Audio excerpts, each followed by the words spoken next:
So welcome class, मेरा नाम भूपेंद्र है। आज हम बात करेंगे बेसल नॉर्म्स की। देखो बैंकिंग में क्या है बच्चे, आपके कुछ टॉपिक्स ऐसे होते हैं जिनसे क्वेश्चंस बनता ही बनता है, जो कभी ओल्ड होते ही नहीं है। ठीक है, जो आपके एक तरीके से स्टैटिस्टिक्स का पार्ट आ जाते हैं। और खासकर उन टॉपिक्स पर ध्यान रखना जो कि आपके रेगुलेशन से जुड़े हुए हैं, चाहे वो नेशनल रेगुलेशन हो या इंटरनेशनल रेगुलेशन हो, उनसे जुड़े हुए हैं तो आपके काम के हैं, उनसे क्वेश्चंस बनेंगे ही बनेंगे। ठीक है, ऐसे ही हमारा एक टॉपिक है, नेवर ओल्ड टॉपिक है, दैट इज बेसल नॉर्म। इसकी आज हम बात करेंगे। क्या है ये? देखो बच्चे,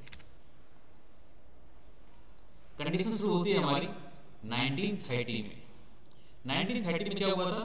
ग्रेट डिप्रेशन आया था। 1930 में हमारा क्या आया था? Great depression.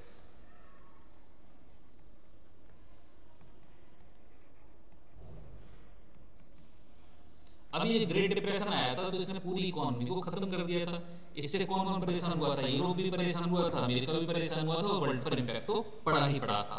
ठीक है, ये कुछ मेजर थे जो इन पर बहुत ज्यादा इम्पैक्ट पड़ा था। अमेरिका पूरी तरीके से तबाह हो गया था, यूरोप पूरी तरीके से तबाह हो गया था, भूखमरी की नौबत तक आ गई थी। ठीक है, ग्रेट डिप्रेशन अभी आया क्यों था? आया इसलिए था कि यूरोप वॉर लड़ रहा था। ठीक है, फर्स्ट वर्ल्ड वॉर लड़ा। ठीक है, यूरोप में वॉर चल रहा था। इसको यूरोप को जो फाइनेंशियल हेल्प दे रहे थे वो दे रहा था अमेरिका। ठीक, अमेरिका की बैंकें हैं, ये भर भर के लोन दे रही थी यूरोप को, और यूरोप की बैंकों को लोन दिया जा रहा था। यूरोप की बैंकें जब लोन रिटर्न नहीं कर पा रही तो उन्हें पता था कि जिसे हमने लोन दिया है, जिस कंपनी को लोन दिया है, वो रिटर्न नहीं कर पाएगा, जिसकी इंफॉर्मेशन इन्होंने अमेरिका को नहीं दी। यानी एक मिसकम्युनिकेशन हुआ, इंफॉर्मेशन को एक दूसरे से छिपाया गया। यूरोपियन बैंकों ने अमेरिकन बैंकों को जो कंडीशन थी उसके बारे में नहीं बताया, और ना ही अमेरिकन बैंकों ने यूरोपियन बैंकों को कुछ बताया। एक कंट्री की दूसरी कंट्री को कुछ बताने को तैयार नहीं थे, क्यों? सिक्योरिटी थी, रीजंस थे, फाइनेंशियल सिक्योरिटी। ठीक, इम्पैक्ट ये पड़ा कि जब यूरोपियन बैंकें कोलैप्स हुई तो साथ में अमेरिकन बैंकें भी कोलैप्स हुई, क्योंकि अमेरिकन बैंकों ने लोन कैसे दे रखा था यूरोपियन बैंकों को। ठीक है, जब अमेरिकन बैंकें कोलैप्स हुई तो ये मान के चलो उस समय पूरे वर्ल्ड को अगर कोई कंट्रोल करता था तो यूरोप करता था। यूरोप की जैसे ब्रिटिशर्स कहें तो इंडिया में स्टेशन थे, कई और देशों को कंट्रोल करते थे, ऐसे फ्रेंच कंट्रोल करते थे, डच कंट्रोल करते थे। ठीक है, तो जब यूरोप कोलैप्स हुआ, साथ साथ उस समय के सबसे मजबूत जो देश था वो अमेरिका, वो भी कोलैप्स हुआ। तो ऐसी कंडीशन दोबारा से क्रिएट ना हो, 1930 वाला ग्रेट डिप्रेशन दोबारा से ना आए, इसके बचाव के लिए कुछ कदम उठाए गए थे, जिनमें बैंकिंग रेगुलेशन के लिए एक कदम उठाया गया जिससे बोला गया ब्यूरो ऑफ इंटरनेशनल सेटलमेंट। ठीक, जिसे क्या बोला गया? Bureau of international settlement.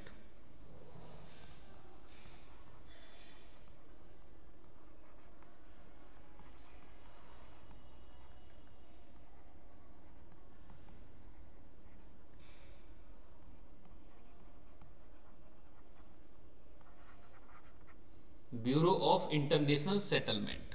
अब बच्चे ध्यान रखना कि जो ब्यूरो ऑफ इंटरनेशनल सेटलमेंट है, इसको शॉर्ट में हम बोल देंगे BIS। ये एक इंटरनेशनल ऑर्गेनाइजेशन उस समय बनाई गई ताकि ये ध्यान रखे कि वर्ल्ड में कहीं पर भी बैंकिंग में प्रॉब्लम आ रही है तो वहां पर उसे सुधारा जाए, क्योंकि आज के टाइम पे हम इंटरकनेक्टेड हैं। अगर इंडिया कोलैप्स करेगा तो सिर्फ इंडिया कोलैप्स नहीं करेगा, इंडिया के साथ साथ कई सारी कंट्रीज कोलैप्स करेंगी।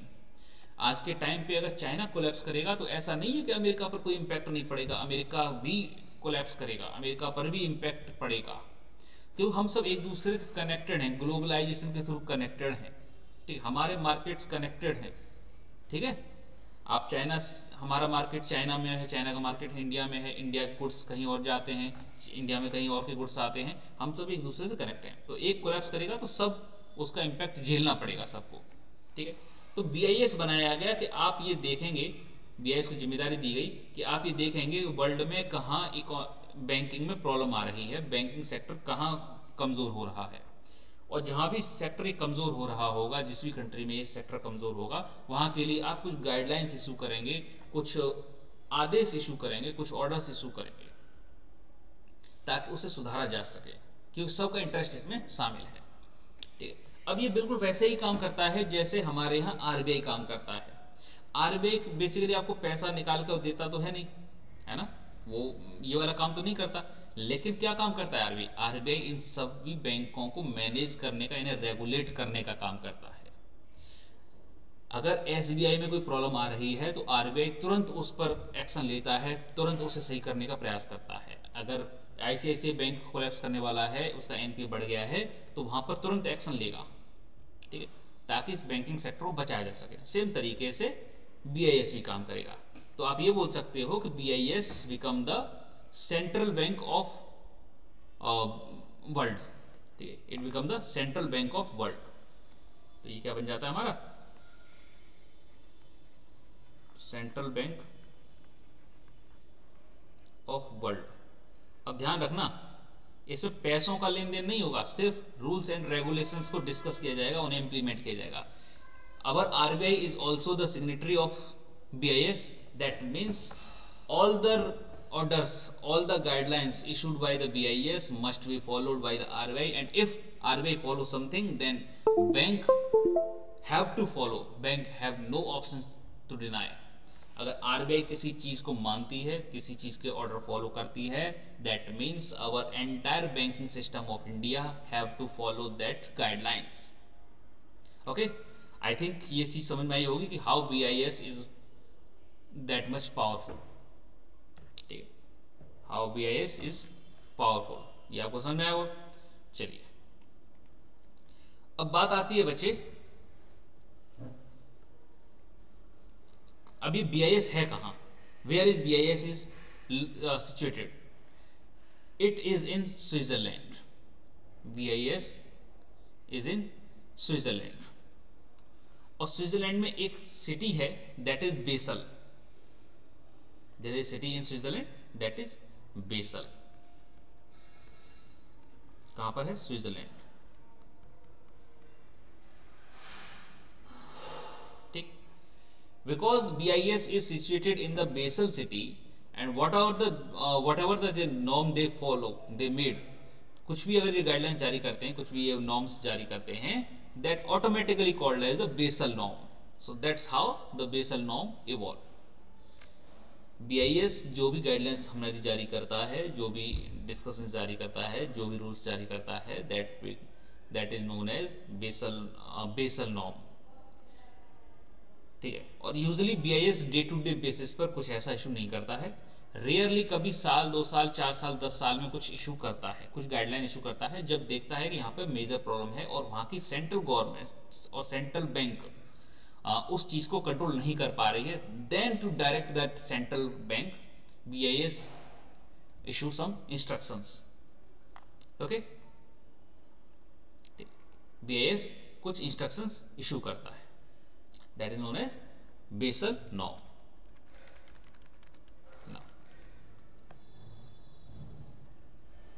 वन थिंग इज, एक और मैं चीज आपको बताना चाहूंगा, दैट इज कि whatever the records RBI है, हमारी बैंकिंग कैसी है, हम कितने का घाटा उठा रहे हैं, कितने का फायदा उठा रहे हैं, हमारे बैंकिंग रेगुलेशंस में क्या नए नॉर्म्स, नए नियम्स लेने जा रहे हैं, हमारी सरकार क्या नए नियम्स बनाने जा रही है या बना चुकी है, दैट ये जो भी बैंकिंग से सेक्टर जो भी इंफॉर्मेशन है वो सारी शेयर की जाएगी बीआईएस के साथ। और सिर्फ आरबीआई नहीं करेगा, दुनिया की हर वर्ल्ड बैंक, दुनिया की हर सेंट्रल बैंक, दुनिया की हर सेंट्रल बैंक बीआईएस के साथ अपना डेटा शेयर करेगी, so that BIS can follow और can make the better norms and better instructions. अगर बीआईएस के पास जानकारी ही नहीं होगी, how they can make the better instructions, कुछ अच्छे कदम कैसे उठा पाएंगे? तो information, flow of information is important, ठीक है। So there are the 3 major norms which are made by BIS. First, Basel norm or first Basel Capital Accord. It is also known as Capital Accord. So write it down. Basel norm first.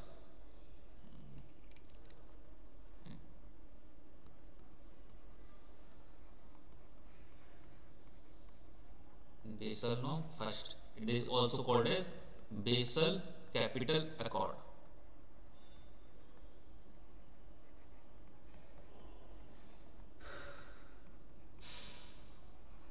It is also known as Basel Capital Accord. That norm was issued by BIS in 1988. So mark that date 1988. Okay, 1988 में issue करते हैं। क्या issue करते हैं? उस समय कुछ problem चल रही होगी, इसलिए बेसल नॉर्म इशू किए गए थे। क्या प्रॉब्लम चल रही थी? In the entire world banks are at risk, क्योंकि वो कोलैप्स कर रही थी, एनपीए क्रिएट हो रहा था, उनके यहाँ पे बैंकें डूबना शुरू हो गई थी। और ये सिर्फ इंडिया का ट्रेंड नहीं था, ये वर्ल्ड का ट्रेंड था। तो पूरे वर्ल्ड के लिए बीआईएस ने कुछ गाइडलाइंस जारी की, ठीक है। और पूरा इसका रिस्क था, वो पूरा जो टारगेट था, है ना, पूरा फोकस था, वो क्रेडिट रिस्क को लेकर था, ठीक है। पहला इनका टारगेट क्या था? क्रेडिट रिस्क, यानी जो उधारी दी जा रही उसको लेकर, ठीक। क्या कदम उठाए? बेसल नॉर्म ने बोला कि आप CRAR, यानी आप CRAR क्रिएट करिए, that is CRAR। Basel norm create one thing, that is CRAR, that means capital to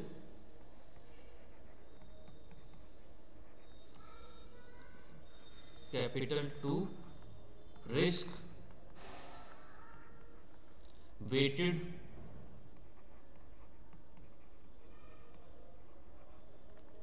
asset ratio.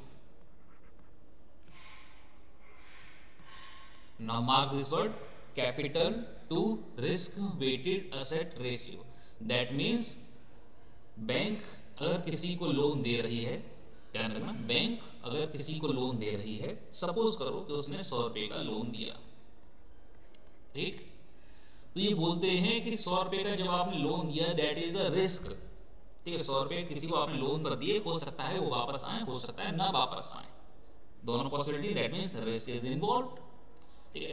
तो आप क्या करेंगे? जो भी आप रिस्क ले रहे हैं, जो भी आप पैसे उधार दे रहे हैं, उसके कंपैरिजन में, उसके एक रेशियो में कुछ अमाउंट आप अपने पास होल्ड करके रखेंगे। सपोज करो कि आपने 100 रुपए किसी को उधार दिए, तो इसके अगेंस्ट आप 8% यानी 8 रुपए अपने पास होल्ड करेंगे, इसे आप लोन पर नहीं देंगे, इसे आप अपने पास ही रोक कर रखेंगे। That was the direction. इससे होगा क्या? इन केस अगर वो लोन वापस नहीं आता, और ऐसे आपने 10 लोन दे रखी है और 10 में से एक वापस नहीं आई, सपोज करो 10 में से एक वापस नहीं आई ना, तो क्या होगा? आप कुछ इस अमाउंट का इस्तेमाल करके अपने रिस्क को कम कर सकते हो, ठीक है। आपकी फंक्शनिंग नहीं रुकेगी, फंक्शनिंग क्लॉक कोलैप्स नहीं करेगी, आप बैंक रन की कंडीशन में नहीं जाओगे, ठीक है। अब देखो, ये जो इंस्ट्रक्शन है ये आया था हमारे पास 1988 में, लेकिन इसको हमने अपनाया कब? इसको इंडिया ने अडॉप्ट किया इन द 1999 में। नरसिम्हन कमेटी सेकंड, मैंने आपको बता चुका हूं, नरसिम्हन कमेटी सेकंड में इसी के बारे में बात की गई थी, CRAR के बारे में। तो CRAR क्या है? Capital to risk weighted asset ratio, ठीक है। नेक्स्ट जो नॉर्म्स बेसल लेकर आते हैं, या BIS जो लेकर आते हैं इन द ईयर 2004 में, ध्यान रखना कब लेकर आए हैं? In the year 2004। तो सेकंड पॉइंट हमारा बेसल नॉर्म सेकंड कब आते हैं? 2004 में, ठीक है। अभी क्या करते हैं Basel norm second? Basel norm second एक और नई चीज क्रिएट करते हैं, जिसे हम बोलते हैं CAR।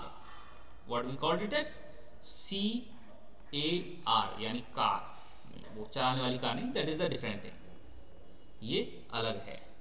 क्या बोलती है ये CR? That is capital adequacy ratio. Full form याद रखना, कैपिटल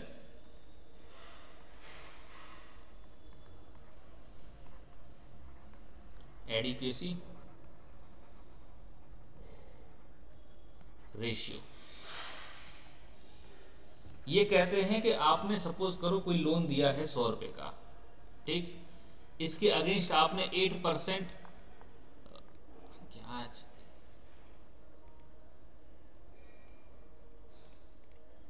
इसके अगेंस्ट आपने 8% सिक्योर करा लिया as a CRAR। In case ये 100 रुपए रिटर्न आते हैं, ठीक है, लोन रिटर्न आता है, ठीक है, इन केस ये जो रुपए हैं ये वापस आते हैं, ठीक है, सपोज करो, है ना। तो अब इस चीज को समझो, मैं जो समझाना चाह रहा हूँ वो ये है कि आपने 100 रुपए किसी को उधार दिए जिसके अगेंस्ट आपने 8% CRAR ऑलरेडी रिजर्व करके अपने पास रखा है। आपने किसी को लोन दी है तो लोन वापस आया, साथ साथ उसका प्रॉफिट भी वापस आएगा, ध्यान रखना, उसका क्या आएगा, प्रॉफिट वापस आएगा। अब जो बच्चे प्रॉफिट वापस आएगा तो ये बोलते हैं उस प्रॉफिट का भी आप 8% अपने पास रिजर्व करके रखिए। ये क्या बोलते हैं, उस प्रॉफिट का भी 8% आप रिजर्व करके रखिए। सपोज करो कि 10 रुपए का प्रॉफिट आया, सपोज करो 10 रुपीज का प्रॉफिट आपको 100 रुपए की लोन पर आया, तो इसका 8%, इसका 8% कितना हो गया, 80 पैसा, है ना, इतना ही हो गया,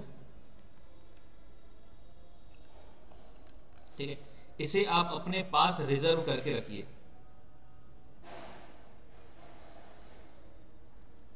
हेलो हेलो, हाँ भैया कहाँ गए, हेलो, हाँ भैया कहाँ गए, आओ बाहर निकल के आओ।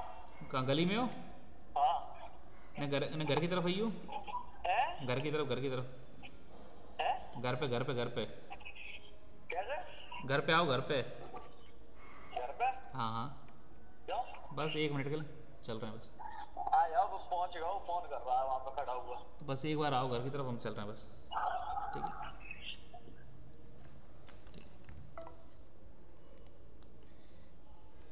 ठीक है।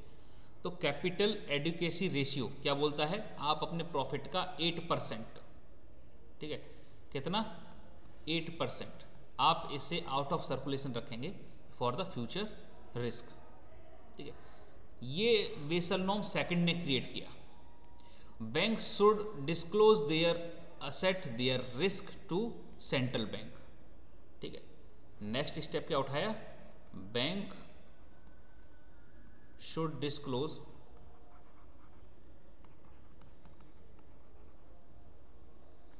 their risk, किसे बताएंगे, टू सेंट्रल बैंक, ठीक है।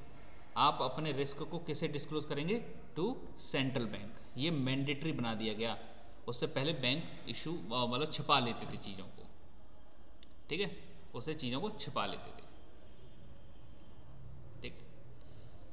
These two things were created in the Basel norm second. Now we have the Basel norm third. Basel norm third क्या बोलता है, we have the Basel norm third.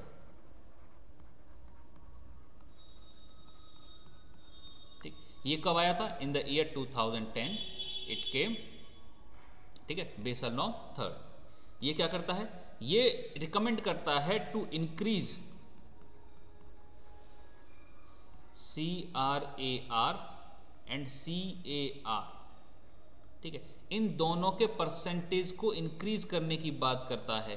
कितना, ये बोलता है कि आप CRAR को इंक्रीज करके 12.9% कर दीजिए, that increase up to 12.9%। CAR को आप इंक्रीज करके 11.5% कर दीजिए, क्या कर दीजिए, up to 11.5%। That was the recommendation of the Basel norm third, ठीक है, Basel norm third, ठीक है। इसके साथ साथ, अच्छा ये आया क्यों था Basel norm third 2010 में, 2008 में एक रिसेशन आया था वर्ल्ड वाइड, जिसको मिटिगेट करने के लिए हम Basel norm थर्ड लेकर आते हैं। नेक्स्ट इसका जो डेवलपमेंट था, इसने 2 रेशियो क्रिएट किए। It create 2 ratio, that is liquidity coverage ratio and net stability fund, net stable fund rate, ठीक है। तो लिक्विडिटी कवरेज रेशियो, चलिए इसकी बात कर लेते हैं, ठीक है। इट क्रिएट टू फंड,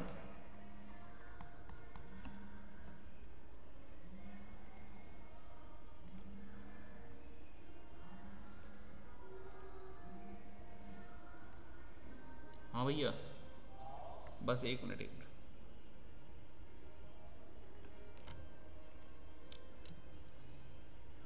तो ध्यान रखना, और बेसल नॉर्म थर्ड ने क्या किया, 2010 में आया था। क्यों आया था, 2008 में जो हमारा रिसेशन आया था उसके अगेंस्ट आया था। क्या किया इसने, CRAR और CAR को इंक्रीज करने की बात की। CRAR को क्या बोला, 12.9% कर दीजिए और CAR को आप 11.5% कर दीजिए।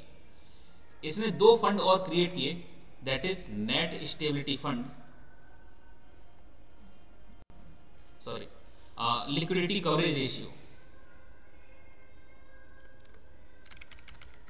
क्या किया, लिक्विडिटी कवरेज, ठीक है। अब ये लिक्विडिटी कवरेज रेशियो ये क्या करेगा, समझना है इस चीज को बच्चे।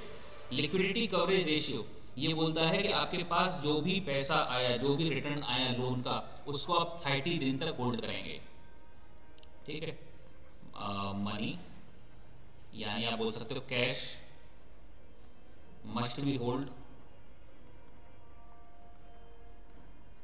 For 30 days, that must be hold for 30 days. I think you got it. Next ratio they created, that is net stable fund rate. Next fund they created net stable fund rate. Net stable fund rate क्या बोलता है, net stable fund rate बोलता है other than cash. ये क्या बोलता है, other than cash, cash के अलावा आपके पास जो भी आया, other than cash means assets, you have to hold for 1 year, have to hold for 1 year, ठीक है। आप समझिए इस चीज को कि आपके पास अगर कोई गोल्ड रखने आया तो आप उस गोल्ड के अगेंस्ट बैंक आपसे आपके गोल्ड के अगेंस्ट लोन नहीं लेगा, कब तक, जब तक वो 1 साल पूरा ना हो जाए। 1 साल के बाद वो आपके धरे हुए गोल्ड के अगेंस्ट भी लोन ले सकते हैं, या कोई भी सिक्योरिटी डिपॉजिट हो सकते हैं, उनके अगेंस्ट ही लोन ले सकते हैं, ठीक है। तो these were the things that Basel norm third created. तो again I want to repeat one thing, Basel norm third ने क्या किया, CRAR CAR को इंक्रीज करने की बात कही, दो फंड्स क्रिएट किए जिन्हें हम बोलते हैं लिक्विडिटी कवरेज रेशियो, जो ये बोलता है कि आपके पास जो भी पैसा आया उसको आप 30 दिन तक होल्ड करेंगे, उसके बाद इसे सर्कुलेशन में लेकर जाएंगे, उसके बाद इसे आप किसी को लोन देंगे। श्यामी भैया, श्यामी भैया, ठीक है। Next one they said net stable fund rate, that is other than cash you have to hold for 1 year. So that's all about the Basel norm. We will meet in next class.